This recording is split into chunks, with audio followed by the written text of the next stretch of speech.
Jane Rule was born in Plainfield, New Jersey on March 28, 1931, and died on November 27, 2007. She led a life of constant movement and profound impact on LGBTQ+ literature. Her journey took her across the United States before she found her home in the San Francisco Bay Area. After graduating from Mills College in 1952, Rule's path led her to London for a year of study, followed by a brief teaching stint at the Concord Academy in Massachusetts. The oppressive climate of McCarthyism in the United States prompted Rule to seek a new beginning.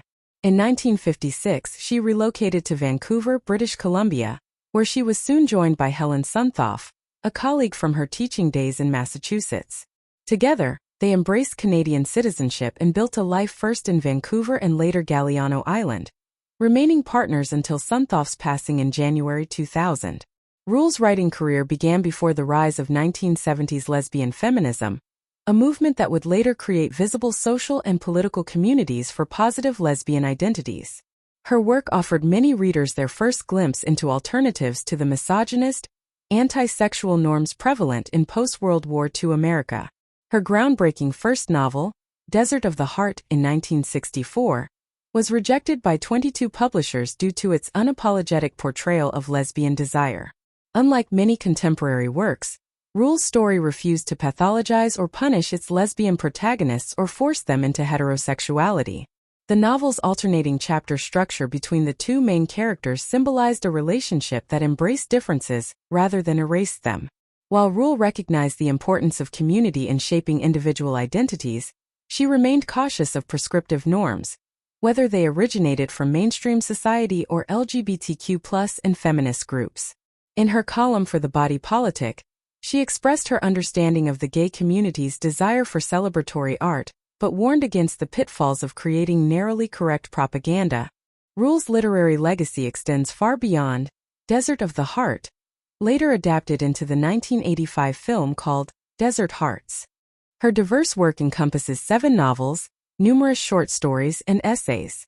Her writings found homes in various publications, from mainstream women's magazines to pioneering lesbian and gay periodicals.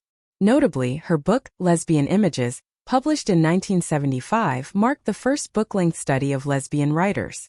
Throughout her career, Rule explored themes of identity, community, and resistance to convention. Her novels such as This Is Not For You in 1970, Against the Season in 1971, and The Young in One Another's Arms in 1977, delved into the complex interplay between individuals and their communities, often addressing issues of state oppression and dissent in various forms. Rule's short stories and essays, collected in works like Theme for Diverse Instruments in 1975 and Outlander in 1981, frequently examined the boundaries between public and private spaces. She fearlessly tackled controversial subjects, including censorship and children's sexuality, primarily for LGBTQ+ and feminist audiences. In her later years, Rule challenged the assimilationist tendencies within contemporary activism, particularly regarding the push for legal recognition of same-sex unions.